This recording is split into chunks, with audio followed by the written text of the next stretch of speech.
मित्रों नमस्कार। मैं प्रोफेसर ब्रजकिशोर शर्मा आज आपके साथ बातचीत करूंगा आधुनिक राजस्थान अर्थात ब्रिटिश काल में राजस्थान में भू राजस्व, भू स्वामित्व और भू राजस्व प्रणाली के बारे में बातचीत करूंगा। आधुनिक भारतीय इतिहास में आर्थिक इतिहास का अधिक महत्व रहा है, क्योंकि आधुनिक काल का सारा जो विमर्श है वो राजनीतिक ना होकर के आर्थिक और सामाजिक सांस्कृतिक है। क्योंकि राजनीतिक तो जब ब्रिटिश ईस्ट इंडिया कंपनी की राज्य की स्थापना होती है और धीरे धीरे करके उनके साम्राज्य का विस्तार होता है, तो पॉलिटिकल एस्पेक्ट इतना महत्वपूर्ण नहीं रह जाता है, क्योंकि पॉलिटिक्स तो पूरी ब्रिटिश के हाथ में है और जो उनकी पॉलिसीज़ हैं वे आर्थिक और सामाजिक सांस्कृतिक क्षेत्र को प्रभावित करने वाली अधिक रही है। सबसे एक आज़ादी के आज 75वां जो वर्ष हम मना रहे हैं, 75 साल बाद एक अभाव जरूर खलता है कि भारत में देशी रियासतों के संबंध में अधिक नहीं लिखा गया, जबकि भारत के संपूर्ण भूभाग का लगभग 40% देशी रियासतों के अंतर्गत था। और जो आधुनिक भारतीय इतिहास या आधुनिक भारत का आर्थिक इतिहास जो लिखा गया वो केवल ब्रिटिश इंडिया के ऊपर लिखा गया। जो सीधे अंग्रेजी साम्राज्य के भूभाग थे भारत में, उनके ऊपर तो लिखा है, लेकिन जो 40% भारत है उसके बारे में इसमें कुछ लिखा नहीं गया। तो मेरा जो यहाँ आज इस प्रेजेंटेशन में जो मेरा एक पॉइंट ऑफ व्यू है रिगार्डिंग दी प्रिंसली स्टेट्स, क्योंकि प्रिंसली स्टेट्स वैसे डिफरेंट यूनिट्स थी, और लेकिन जो फ्यूडल सेटअप था इंडियन स्टेट्स का वो मोर और लेस एक जैसा था। तो तमाम उसमें से कॉमन फैक्टर्स, कॉमन सूत्र हो सकते हैं जिनके आधार पर एक हम रियासती भारत का इतिहास तैयार कर सकते हैं। फ्रेगमेंटेड और ऐसे वे में तो हुआ है, जैसे किसी ने हैदराबाद स्टेट पे कर लिया, किसी ने जोधपुर स्टेट पे कर लिया, किसी ने जयपुर स्टेट पे कर लिया, इस तरह अलग अलग तो हुआ है, लेकिन उसको कंबाइन करके एक कंप्लीट तस्वीर जो हमारे समक्ष आनी चाहिए वो दिखाई नहीं देती है। सबसे बड़ी बात क्या हुई कि जो कार्ल मार्क्स ने 1853 में विस्तार से भारत में अंग्रेजी राज के प्रभावों पर लिखा है।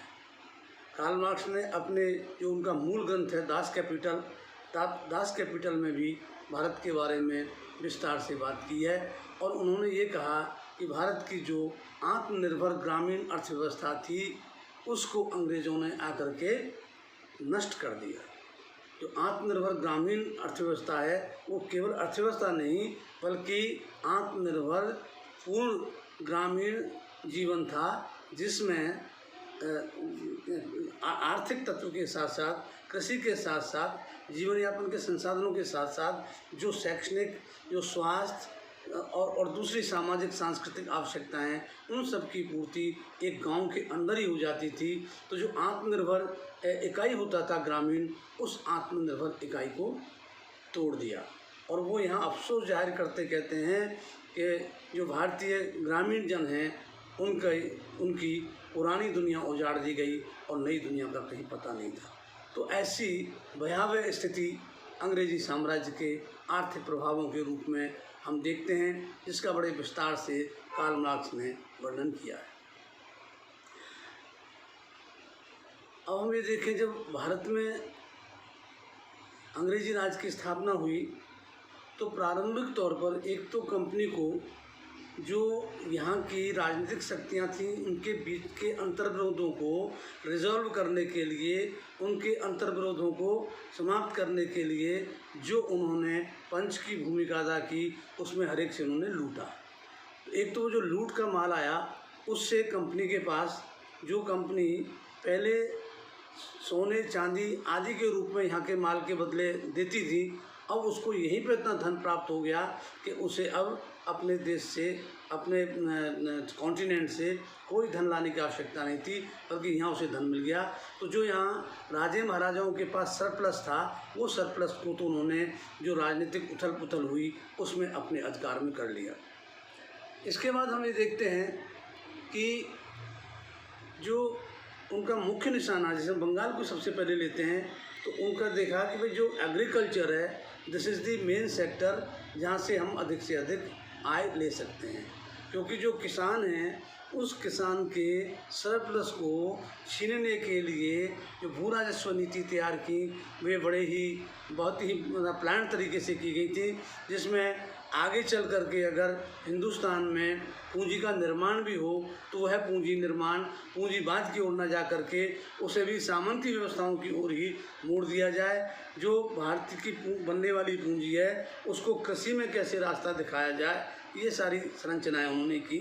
अब मैं इतने विस्तार से यहाँ वो बात नहीं करना चाहूँगा, लेकिन हाँ ये है कि जो प्रिंसली स्टेट्स हैं इनके बारे में जो मैं कहना चाहता हूँ वो ये है कि प्रिंसली स्टेट्स जो थे उनमें जो ट्रेडिशनल व्यवस्था थी वह भी चली, और उसी के साथ साथ जो ब्रिटिश इम्पीरियलिस्ट पॉलिसीज़ थी उनको भी इम्प्लीमेंट किया गया। आप दुर्भाग्य देखिए कि जो यहाँ का शासक है, जो प्रिंसली स्टेट्स की बात कर रहा हूँ, चाहे वो जागीरदार रहे हों, चाहे वे तालुकेदार रहे हों, दूसरे जमींदार रहे हों, ट्रेडिशनली उनके और प्रजा के साथ में एक संबंध थे, मानवीय संबंध थे। एंड ऑल दीज पीपल, चाहे वो जागीरदार, जमींदार, राजा जी, महाराजा जी, महाराणा जो भी थे, ये सब they were responsible for their masses. लेकिन जब ब्रिटिश राज आया तो they became responsible for their British masters. वो अपने अंग्रेज स्वामियों के प्रति वफादार हो गए, उनके प्रति उत्तरदायी हो गए, क्योंकि उनका जो अस्तित्व था वो गौरांग प्रभु की कृपा पर टिका हुआ था। इसलिए वे जनता की उपेक्षा करने लगे और अंग्रेजी प्रभाव के अंतर्गत वे जनता को खुले हाथ से लूटने लगे। अब मैं जो एक बात राजस्थान के संदर्भ में कहना चाहता हूँ, जैसा आधुनिक राजस्थान हम शुरू करते हैं 1818 से, जब विभिन्न संधियों के माध्यम से राजस्थान की रियासतें अंग्रेजी साम्राज्य का अंग बन गई या उनकी जो है सर्वोच्च सत्ता स्वीकार कर ली, तो उनका जो संचालन है वो अंग्रेज़ों की नीतियों के तरीके से हुआ। और प्रारंभिक तौर पर हम देखें जो ये संधियाँ हुई, इन संधियों की जो शुरुआत है उसमें ये तय हुआ था मोटे तौर पर, इन प्रिंसिपल, जब तक कि वो संधियों को डिक्टेट नहीं किया गया, उनको इन राइटिंग नहीं लिया गया, उसके पहले ये समझ बनी थी कि जो राजस्थान की रियासतें मराठों को वार्षिक नजराना या कर या खराज जो दे रहे हैं वही अंग्रेज़ों को देंगे। सिंपल समझती, क्योंकि मराठों के आतंक और उनके उत्पीड़न से इतने दुखी हो चुके थे यहाँ की प्रिंसली स्टेट्स कि उन्होंने सहर्ष से स्वीकार कर लिया कि ठीक है। किंतु जब संधियाँ की गईं तो ऐसा नहीं हुआ। जो बड़े राज्य थे उन बड़े राज्यों के संबंध में ये रखा गया, अमाउंट फिक्स ना करके सर्टेन शेयर ऑफ रेवेन्यू, जो राजस्व इकट्ठा होगा उसका एक हिस्सा अंग्रेज़ों ने या कंपनी ने लेना तय किया। तो इसका मतलब ये था कि यदि राजस्व में वृद्धि होती है तो कंपनी की आय में स्वाभाविक तौर पर वृद्धि होगी। मैं यहाँ आपको दो उदाहरण देना चाहूँगा।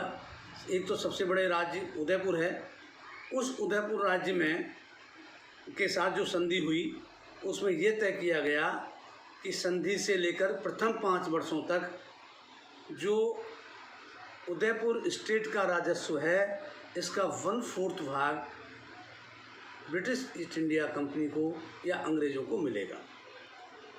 और उसके बाद ये हुआ 5 वर्ष बाद 3/8 हिस्सा राजस्व का कंपनी को दिया जाएगा।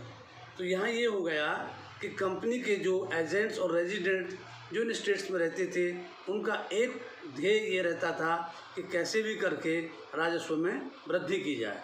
मैं आपको एक रोचक बात बताता हूँ, क्योंकि कई जब अंग्रेजी प्रभाव में एक व्यवस्था लागू की गई थी जिसको बिघोड़ी कहते थे। बीघोड़ी में कहीं उसको भेज भी कहते थे। उसका ये था कि जो पेमेंट ऑफ रेवेन्यू कैश में किया जाएगा।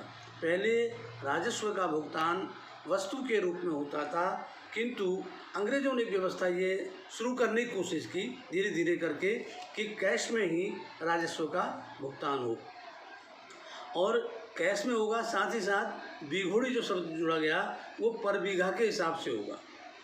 तो ये मैं इसके बारे में एक इंटरेस्टिंग बात कर्नल टॉड के बारे में बताता हूँ। कर्नल टॉड जो उदयपुर के रेजिडेंट थे और वो राजस्व बढ़ाने के लिए प्रयासरत थे, किन किन माध्यमों से राज्य की आय बढ़ सकती है ताकि अंग्रेज़ों का भी लाभ हो। तो उसमें वो ये कहता है कि हिंदुस्तान के जो लोग हैं इनकी बड़ी एक अजीब परंपरा है। ये क्या करते हैं कि आधे से ज़्यादा अनाज को तो ये कच्चा ही खा जाते हैं, जबकि राज्य को क्या है, फसल पकने पर, तैयार होने पर इससे एक हिस्से के रूप में, फसल के एक हिस्से के रूप में राजस्व अदा करना पड़ता है। लेकिन जो उसके पहले वो खा लेता है, जैसे वो ज्वार के भुट्टे, बाजरे के सिट्टे, ये जो है मक्की के भुट्टे, ये सारे भून भून के खा जाता है। और वो जो है चने जिसको हुला करके भून करके वो खाता है, रोस्टेड करके, तो ये काफ़ी तो ऐसे ही खा जाता है। तो इससे राज्य की चीज़त होती है, राज्य की आय तो इससे होती नहीं है, इसलिए ये बहुत दुष्पूर्ण व्यवस्था है। जबकि भारतीय परंपरा ये कहती थी, किसान जो अनाज बोता था वो कहता था कि मैं मोर के लिए बो रहा हूँ, ढोर के लिए बो रहा हूँ, चिड़ी चुंगला के लिए बो रहा हूँ, मैं चोरों के लिए भी बो रहा हूँ, मैं सबके भाग्य का बो रहा हूँ। उसकी एक समझ, उसकी कल्चर कि मैं तो अपने लिए नहीं कर रहा है, मैं सबके भाग्य का कर रहा हूँ। और इसमें से जिसका जितना हिस्सा होगा चोर भी खा ले जाएगा उठा के, तो इसमें से गाय ढोर भी खाए जाएंगे, इसमें पक्षी भी चुग जाएंगे, तो मैं सबके भाग्य का कर रहा हूँ। लेकिन यहाँ इस व्यवस्था को तोड़ा गया। तो ये एक उदाहरण मैंने उदयपुर का दिया, किस तरह से वहाँ रेवेन्यू फिक्स ना करके जो लिए जाने वाली थी अंग्रेजों के द्वारा एक शेयर ऑफ रेवेन्यू तय किया गया। ऐसे जयपुर स्टेट में और भी इंटरेस्टिंग बात हुई। यहाँ पहले वर्ष तो रखा गया, पहले वर्ष कोई राजस्व नहीं लेगा ये ब्रिटिश ईस्ट इंडिया कंपनी।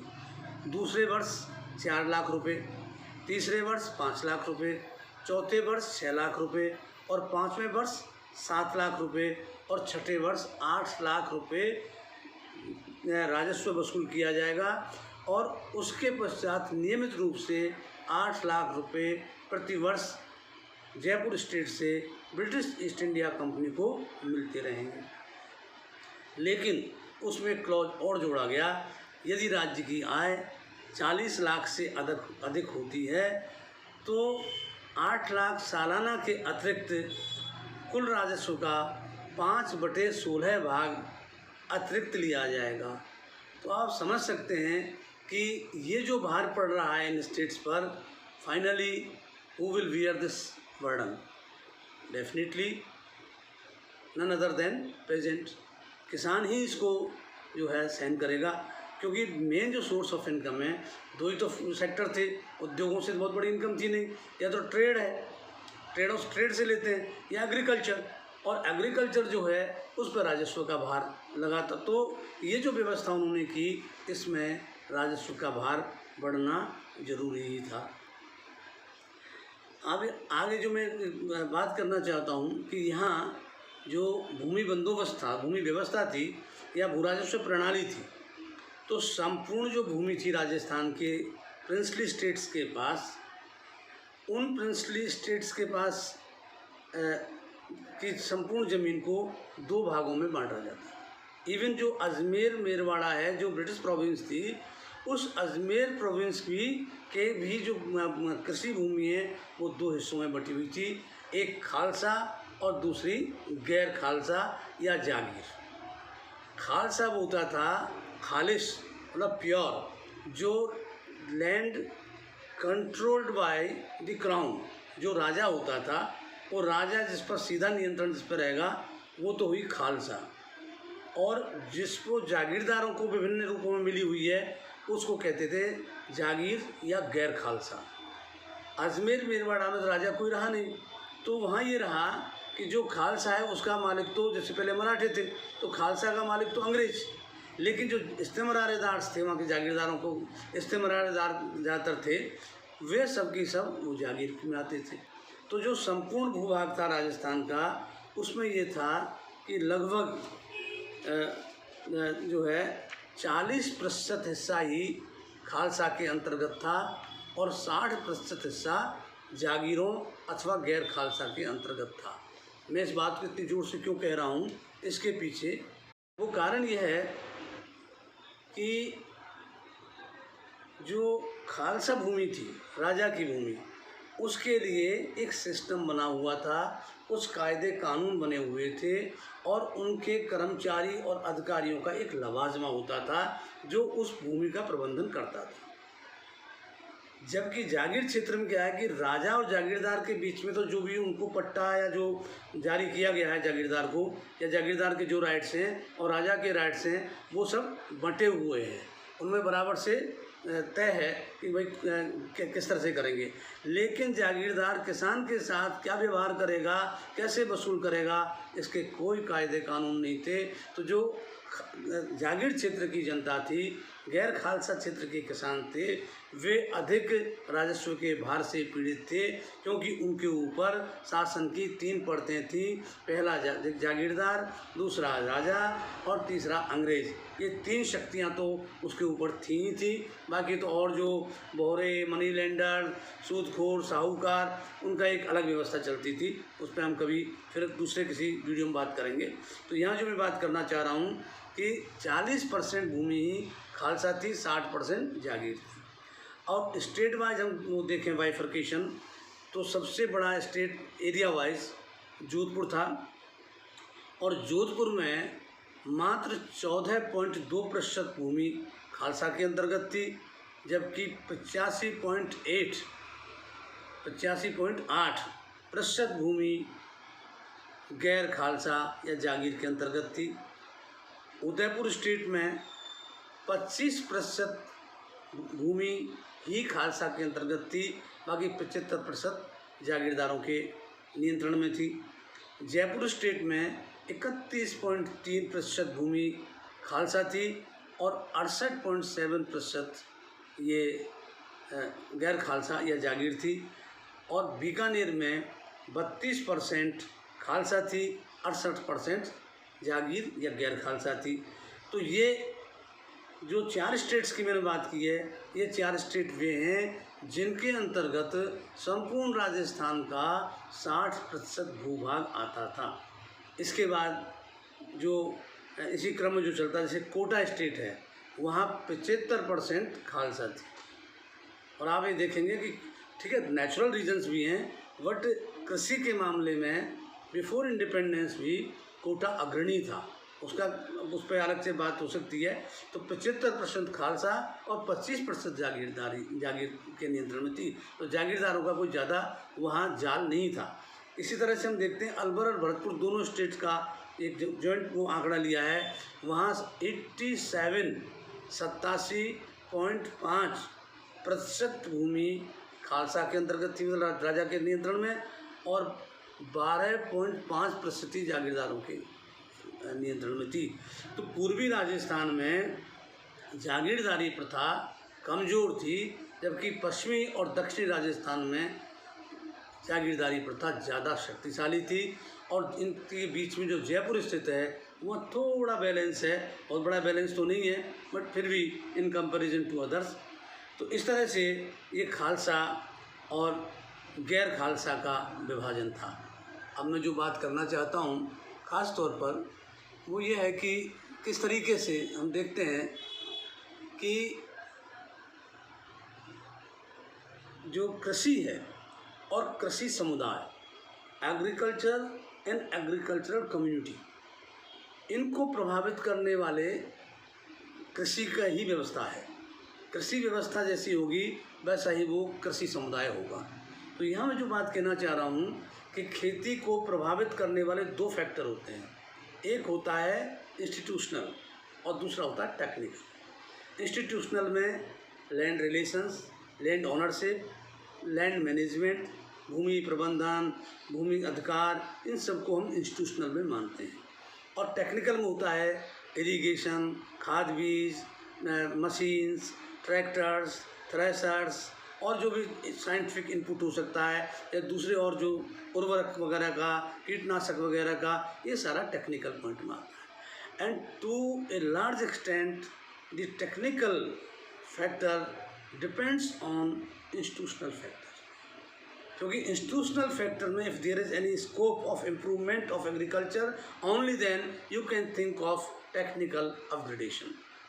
तकनीकी उत्थान तभी होगा जबकि आपके इंस्टीट्यूशनल जो सेटअप है उसमें कोई स्कोप होगा। स्कोप मीन्स ये है कि उसमें किसान के पास यदि इंस्टीट्यूशनल मतलब जो संरचना है कृषि इसकी भूमि की, उसमें अगर किसान को अधिक अधिकार हैं और वो अपनी कमाई का हिस्सा उसको मेजर मिलता है तो वो हिस्से को वो इन्वेस्ट करेगा टेक्निकल पार्ट पर ताकि वो प्रोडक्टिविटी और बढ़ा सके। लेकिन इंस्टीट्यूशनल व्यवस्था ऐसी है जिसमें उसको अगर सारी तरह से निचोड़ लिया जाएगा तो then there is no scope of technical improvement and in that case the agriculture will perish, उसमें खेती नष्ट ही होगी।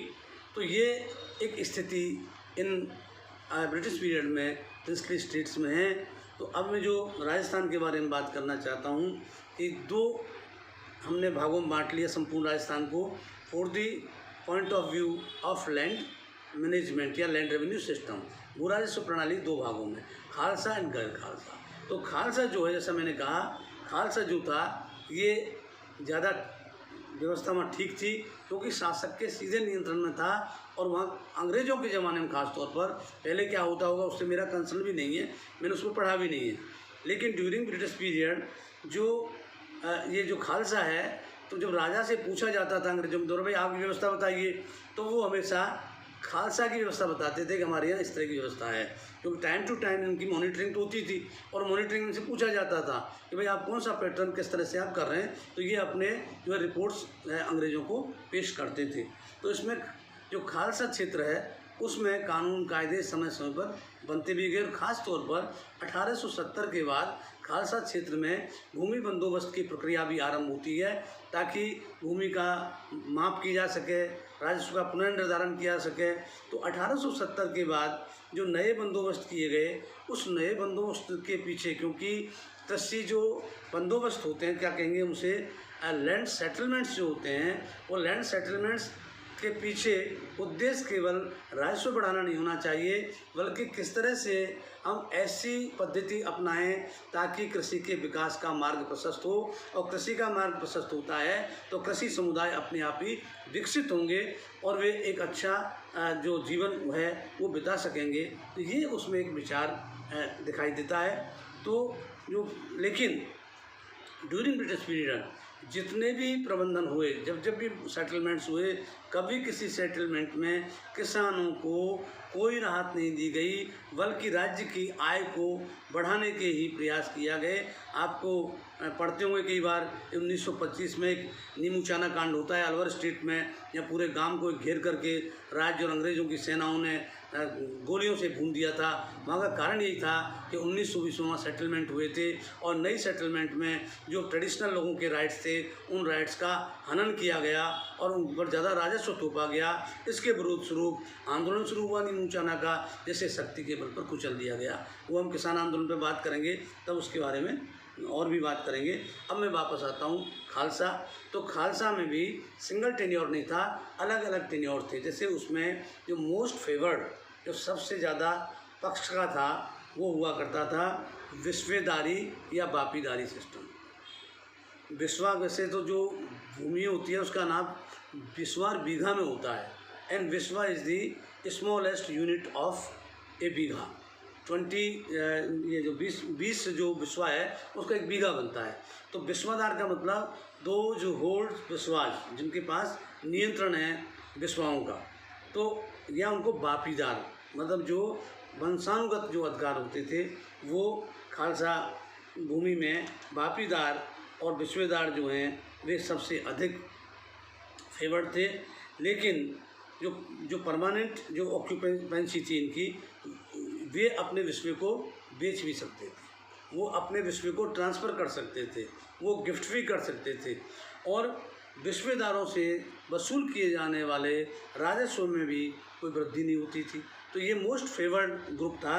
लेकिन 1921 से 26 के बीच में हम देखते हैं कि जब ये जो विस्वेदारी और बापीदारी सिस्टम को थोड़ा सा डिस्करेज किया गया, इसका विस्तार ना हो, और इसके जो ऑक्यूपेंट्स थे उनके ऊपर राजस्व का इतना भार डाल दिया गया कि वे जो हैं खेती छोड़ने पर मजबूर हो जाएं। तो ऐसी स्थिति में ये जैसे आप देखिए जोधपुर स्टेट में 1920 में 41% एकदम बापीदारों पर ये जो है रेवेन्यू की वृद्धि होती है, और जो गैर बापीदार हैं, मतलब जो टेम्पररी प्रेजेंट है, उस पर 24% की हुई। लेकिन जो परमानेंट ऑक्यूपेंट है, बापीदार है या विस्वादार है, उस पर 41% राजस्व 1920 से 26 के बीच में बढ़ गया। तो इसका कारण ये है कि जो स्टेट्स थे वे अपनी इनकम को रेज करने के लिए वे बापीदारी और विस्वेदारी व्यवस्था के स्थान पर वो जो हैं गैर बापीदारों को ज़्यादा महत्व देते थे। दूसरा जो मोस्ट प्रेवलेंट सिस्टम था वो था इजारा सिस्टम। इजारा जैसा कि सबसे ही है, इजारा मतलब ये एक तरह से पब्लिक ऑक्शन के द्वारा सर्टेन लैंड या ज़मींदारियों को ठेकेदारों मतलब उनको इजारा होल्डर्स को, इजारेदारों को नीलाम किया जाता था। और इजारेदार में मुख्यतः कौन थे? एक तो साहूकार लोग थे, दूसरा धनी किसान भी थे, तीसरा अनेक जगहों पर जागीरदार भी इजारा ले लेते थे। तो ये खालसा क्षेत्र में इजारा सिस्टम था। तो इजारा सिस्टम से क्या है, जो हाईएस्ट बिडर होता था, जो सबसे अधिक बोली लगाई जाती थी, उसको सर्टेन एरिया या भूमि इजारे पर दे दी जाती थी। तो इससे ये हुआ कि कॉम्पिटिटिव रेट्स हो जाने से राजस्व में वृद्धि होती थी। और 1920 के बाद इस सिस्टम को, इजारा को रिड्यूस किया जाने लगा, क्योंकि इसकी मैनेजरियल प्रॉब्लम थी। एक तो इजारा का हर जगह फिक्स्ड टेन्योर नहीं था, कभी 10 साल, कभी 5 साल, 1 साल तक के इजारे भी थे। तो उसको बार बार नीलाम करना, बार बार पट्टे करना, बार बार रिकॉर्ड तैयार करना, ये भी कष्टदायक था।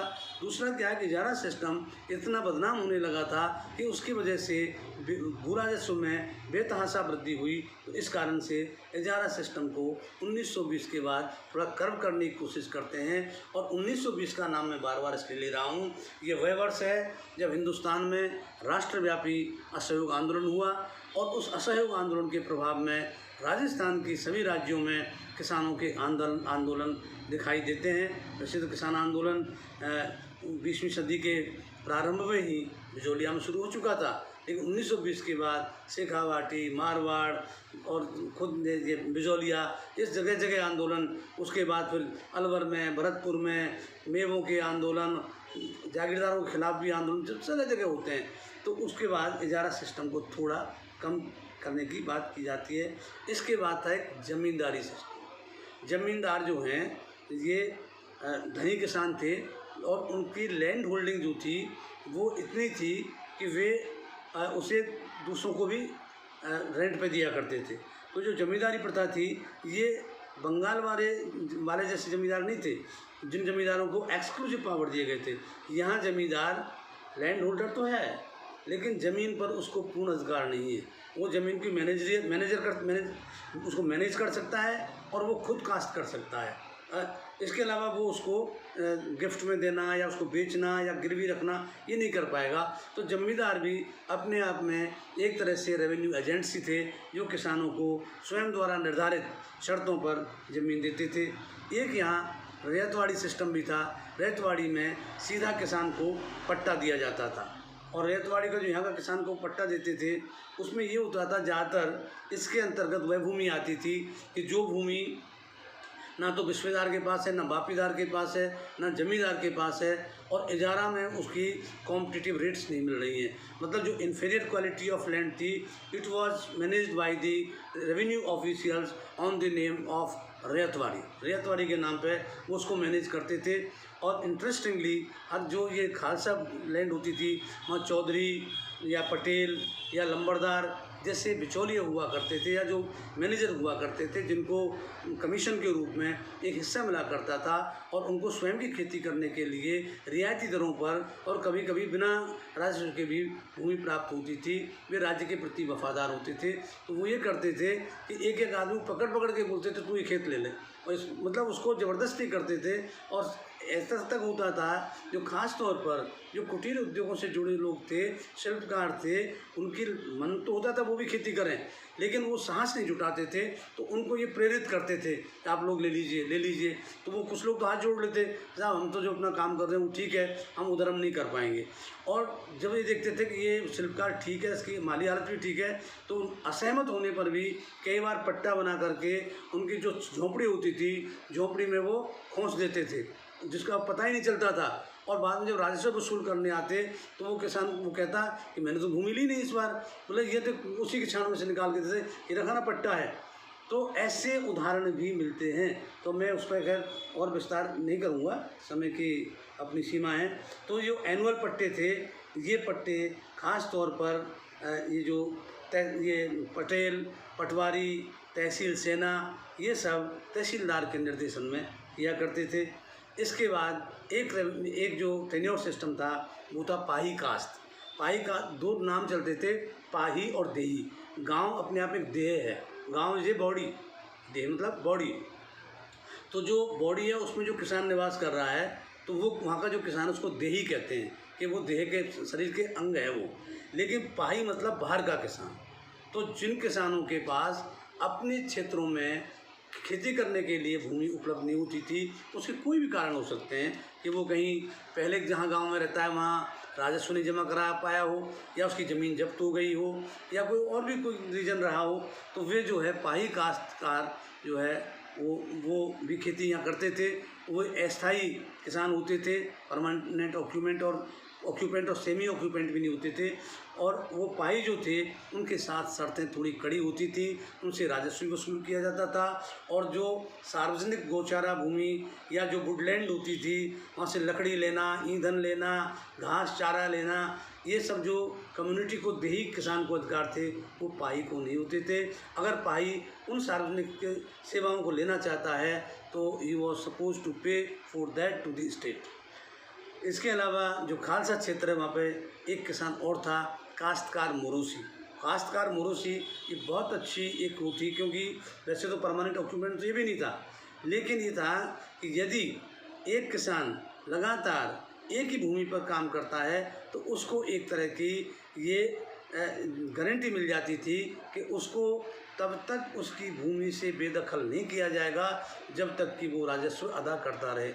जबकि इजारा में ऐसा नहीं था, इजारा में कोई बदल सकता था, हर बार बोली लगेगी, हर बार रेट तय होगी।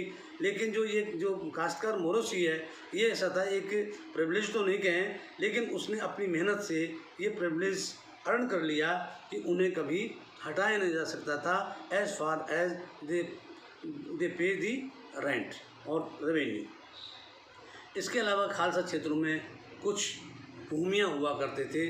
भूमियाँ विभिन्न कास्टों के हो सकते थे, उनको खेड़ापति भी कहीं कहीं कहते थे।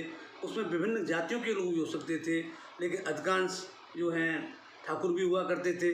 तो उनको जो भूमियाज हैं, उन भूमियाज को रेंट फ्री लैंड, राजस्व मुक्त भूमि मिली हुई होती थी। और वे जो हैं गांव के संरक्षक माने जाते थे। गांव के वॉच एंड वार्ड की कभी ड्यूटी हुआ करती थी, लेकिन अब वो उसको तो एंजॉय कर रहे थे, लैंड को तो, रेंट फ्री को, लेकिन वो भी ड्यूटी जैसे कोई कर नहीं रहे थे। इसके अलावा खालसा क्षेत्र में माफ़ी की ज़मीनें होती थी। उस माफ़ी में ख़ास तौर पर उदक, इनाम और तनख्वाह। उदक होती धार्मिक ग्रांट, किसी मंदिर को दे दी, पुजारी को दे दी, पंडित को दे दी, पुरोहित को दे दी, या किसी खवास को दे दी। इस तरह से जो सेवक वर्ग था उनको ये मिली होती थी।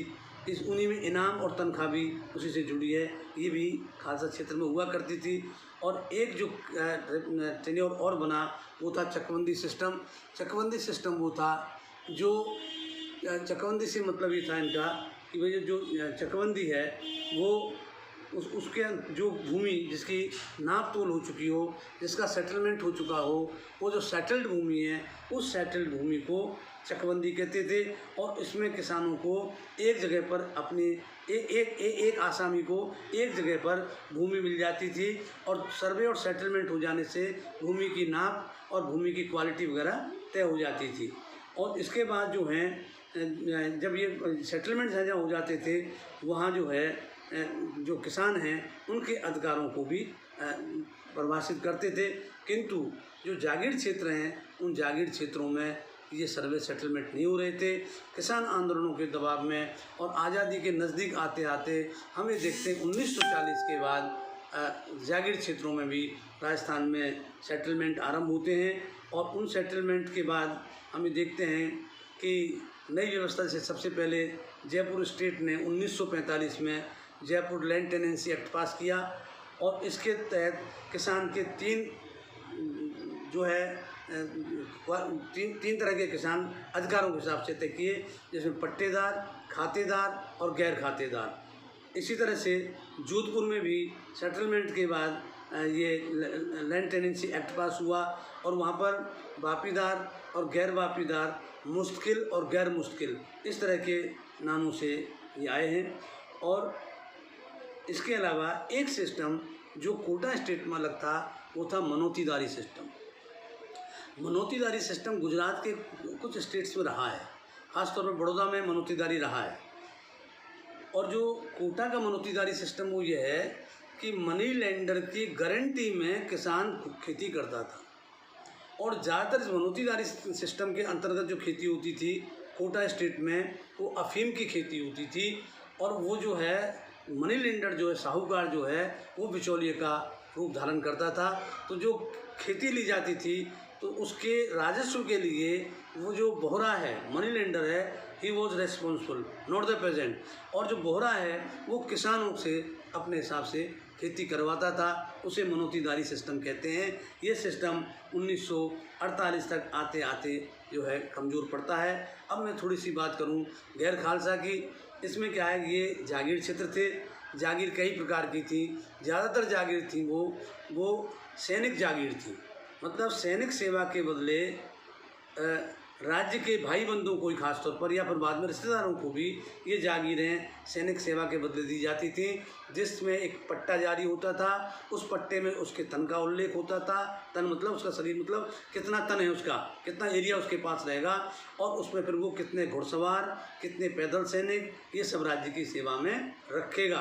तो एक तो सैनिक सेवा के बदले largely jagirs were in lieu of military services in the princely state. दूसरे मुआमलेदार थे। मुआमला, या जैसे आप देखें कई जगह ताजमी सरदार, जो ताजिमी जो होते थे, वे ताजमी जो है वो ये मानते थे कि either their ancestors as occupied that area, और रिकॉग्निशन के लिए उन्होंने बड़े स्टेट को अपना भाई बंधे, इसलिए उसको मान लिया। जैसे अभी मैं यहाँ की बात करूँ जयपुर स्टेट की, खास तौर पर जैसे सीकर, खेतड़ी, ये जो है उनियारा, ये ऐसे ठिकाने थे जो अपने आप में स्टेट विद इन स्टेट थे। ऐसे सभी जगह थे, जोधपुर में भी थे, उदयपुर में भी थे, जिनका आकार बड़ा था।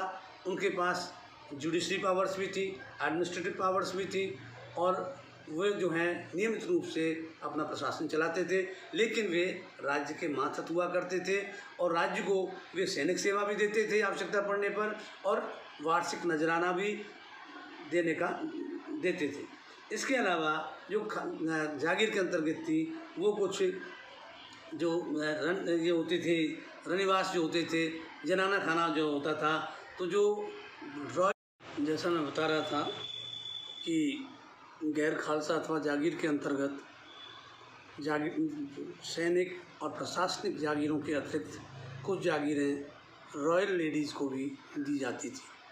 रॉयल लेडीज़ को दी जाने वाली जागीरों को अलूफ़ा और खांगी के नाम से जाना जाता था। इसके अलावा उदक, भोग, इनाम और तनख्वाह के नाम पर भी कुछ जागीरें हुआ करती थी। गैर खालसा क्षेत्र में अधिकांश जागीरें पुश्तैनी हुआ करती थी, लेकिन कुछ जागीरें ऐसी होती थी जो किसी व्यक्ति या किसी महिला विशेष को उसके अपने जीवन काल तक के लिए मिलती थी। अब यहाँ जो सबसे महत्वपूर्ण बात है वो ये है कि जागीर क्षेत्र जिसके अंतर्गत संपूर्ण भूभाग का 60% हिस्सा आता था, वहाँ किसानों और जागीरदारों के मध्य जो संबंध थे वे डिफाइंड नहीं थे। उनकी कोई व्याख्या नहीं की गई थी, कोई रूल्स रेगुलेशंस नहीं थे, अधिकांशतः परंपराएं थी। परंपराओं के आधार पर किसान खेती लेता था और राजस्व चुकाता था। किंतु जब ब्रिटिश शासन स्थापित हुआ तो उसका दुष्परिणाम ये हुआ कि जागीरदार जो प्रशासनिक और सैनिक दायित्वों के बदले जागीर एंजॉय कर रहे थे, अब उनकी जागीरें नकदी में परिवर्तित कर दी गई, मतलब कैश कम्यूटेशन हो गया। जो वे सेवाएं दे रहे थे प्रशासनिक और सैनिक, अब सैनिक और प्रशासनिक सेवाओं की आवश्यकता बदलते हुए राजनीतिक और प्रशासनिक परिवेश में नहीं रह गई थी। ऐसी स्थिति में जागीरदारों की जो जागीरें थी उनका आकलन नकदी में कर लिया गया कि हर जागीरदार कितना पैसा राज्य को देगा, और वो जो जब आकलन हुआ उस आकलन से उनके ऊपर जो आर्थिक भार था वह बढ़ गया, और उसकी पूर्ति जागीरदार किसानों से ही करने लगे, और किसानों को कोई अधिकार न होने का परिणाम था। The peasants were tenant at will, वो जागीरदार की इच्छा पर निर्भर किराएदार थे।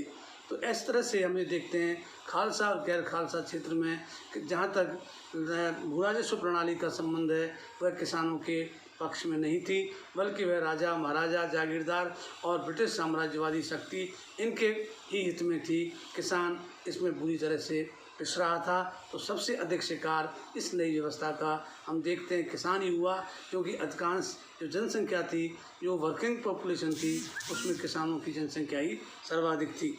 और हम ये पाते हैं कि जब राजस्थान में किसान आंदोलन पैदा होते हैं तो मोस्ट ऑफ द जो अधिकांश जो किसान आंदोलन हैं वे जागीर क्षेत्रों में पैदा हुए, क्योंकि जागीर क्षेत्र के किसानों में अधिक असंतोष था और उनके जो आंदोलन चले। तो उसके बाद हम देखते हैं आफ्टर 1940 ये चर्चा होने लगी कि किस तरह से इन जागीरों की भूमि का प्रबंधन किया जाए, उसमें किसान और जागीरदार के अधिकारों को डिफाइन किया जाए, किंतु आज़ादी के आने तक यह संभव नहीं हो सका। और परिणाम ये हुआ कि जब देश आज़ाद हुआ तो जागीरदारों ने किसानों को उनकी भूमि से बेदखल करना आरंभ कर दिया ताकि वे अपनी ऑक्यूपेंसी राइट्स क्लेम न करें। तो ऐसी स्थिति में अप्रैल 1948 में एक कानून पास किया राजस्थान की जो अस्थायी व्यवस्था बनी उसमें कि अप्रैल 1948 के बाद किसी भी तरह की जो जागीरदार किसानों को अपनी भूमि से बेदखल नहीं कर सकते। यदि बेदखल करेंगे तो वह बेदखली गैर कानूनी होगी। तो इस तरह से एक प्रोटेक्शन अप्रैल 1948 में किसानों को जागीर क्षेत्र में मिलता है। जून 1949 में एक जो है प्रोटेक्शन ऑफ टेनेंट्स